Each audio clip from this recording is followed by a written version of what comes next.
اس video کے اندر مولانا محمود مدنی سمیت کئی اہم بڑی رپورٹیں آپ تمام حضرات سنیں گے۔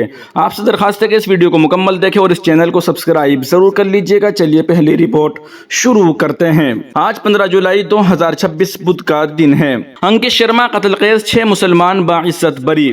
اہل خانہ میں خوشی کی لہر۔ طویل قانونی پیروی کے لیے صدر جمعیت علماء ہند مولانا محمود مدنی کا شکریہ ادا کیا۔ شمال مشرقی دہلی میں فروری 2020 کے فسادات کے دوران انٹیلیجنس بیورو IB افسر انکت شرما قتل کے مشہور مقدمے میں 6 سال کی طویل قانونی لڑائی کے بعد کوڈرما کورٹ نے اپنا فیصلہ سنا دیا ہے۔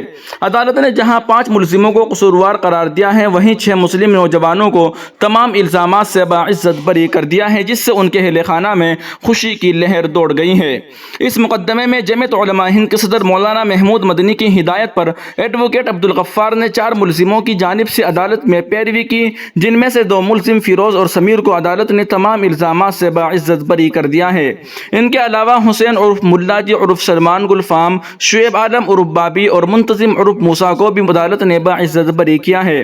اس سلسلے میں جمعیت علماء ہند کی جانب سے مقدمے کی پیروی کرنے والے ایڈوکیٹ عبدالغفار نے بتایا کہ اس میں مجموعی طور پر 11 افراد ملزم بنائے گئے، جن میں سے عدالت نے 6 افراد کو تمام الزامات سے باعزت بری کر دیا ہے، جبکہ باقی کے پاس بھی ہائی کورٹ میں اپنی بے گناہی ثابت کرنے کا موقع ہے۔ واضح رہے کہ 24 فروری 2020 کو شمال مشرقی دہلی میں بڑے پیمانے پر فرقہ وارانہ تشدد پھوٹ پڑا تھا۔ اگلے روز 25 فروری کو 26 سالہ انٹیلیجنس بیورو اہلکار انکت شرما لاپتہ ہو گئے اور 26 فروری کو ان کی لاش کھجوری خاص کے ایک نالے سے برآمد ہوئی۔ پوسٹ مارٹم میں ان کے جسم پر متعدد زخم پائے گئے۔ ان کے والد کی شکایت پر سابق MCD کونسلر طاہر حسین کو مقدمے کا کلیدی ملزم بنایا گیا۔ پولیس نے باقی 10 لوگوں کو بھی ملزم بنایا۔ یہ مقدمہ دہلی فسادات کے سب سے حساس اور زیر بحث مقدمات میں شمار ہوتا رہا ہے۔ ایسے معاملات میں جہاں اصل مجرموں کو قانون کے مطابق سزا دینا ضروری ہے، وہیں بے قصور افراد کو سزا سے بچانا اور انہیں منصفانہ سماعت و مؤثر قانونی دفاع فراہم کرنا بھی بنیادی آئینی تقاضا ہے۔ اسی اصول کے تحت جمعیت علماء ہند کے صدر مولانا محمود مدنی کی ہدایت پر وکلاء کی ایک ٹیم نے 4 ملزموں کی قانونی پیروی کی، جن میں فیروز اور سمیر کی باعزت بریت اس طویل قانونی جدوجہد کا اہم نتیجہ ہے۔ دہلی فسادات کو 6 سال سے زائد کا عرصہ گزر جانے کے باوجود جمعیت علماء ہند آج بھی 200 ٹرائل مقدمات میں قانونی پیروی کر رہی ہے، جبکہ جمعیت کی قانونی جدوجہد کے نتیجے میں ہنوز 100 سے زائد افراد باعزت بری ہو چکے ہیں۔ ان مقدمات کی نگرانی جمعیت علماء ہند کے سیکریٹری مولانا نیاز احمد فاروقی کی قیادت میں وکلاء کی ایک ٹیم کر رہی ہے۔ دوسری جانب جمعیت علماء ہند نے جنرل سیکریٹری مولانا محمد حکیم الدین قاسمی کی قیادت میں دہلی فسادات سے متاثرہ خاندانوں کی باز آبادکاری اور بحالی کے لیے بھی وسیع پیمانے پر خدمات انجام دی ہے۔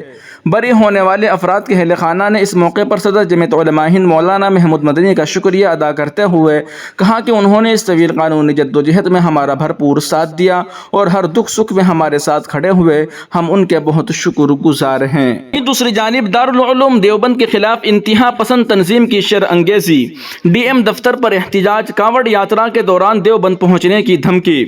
عالمی شہرت یافتہ دینی درسگاہ دارالعلوم دیوبند کو ایک بار پھر نشانہ بناتے ہوئے ہندو انتہا پسند تنظیم ہندو رکشا دل نے منگل کو ضلع مجسٹریٹ دفتر کے باہر احتجاج کیا اور دارالعلوم دیوبند کی جانچ کرانے کا مطالبہ کرتے ہوئے ایک میمورنڈم سونپا۔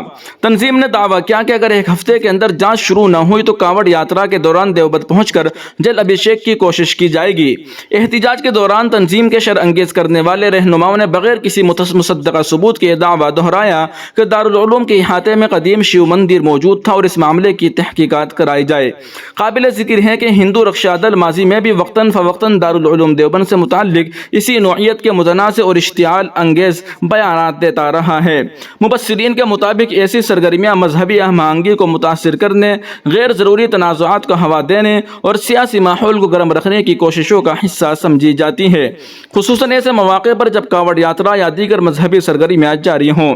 احتجاج کے دوران کارکنوں نے نعرے بازی کی، جبکہ پولیس کی موجودگی میں صورتحال پرامن رہی۔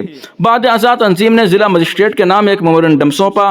سیاسی و سماجی حلقوں کا کہنا ہے کہ ایسے غیر مصدقہ دعووں اور اشتعال انگیز بیانات سے گریز کرتے ہوئے حساس مذہبی معاملات کو صرف آئینی اور قانونی دائرے میں ہی دیکھا جانا چاہیے تاکہ فرقہ وارانہ ہم آہنگی اور امن و امان برقرار رہے۔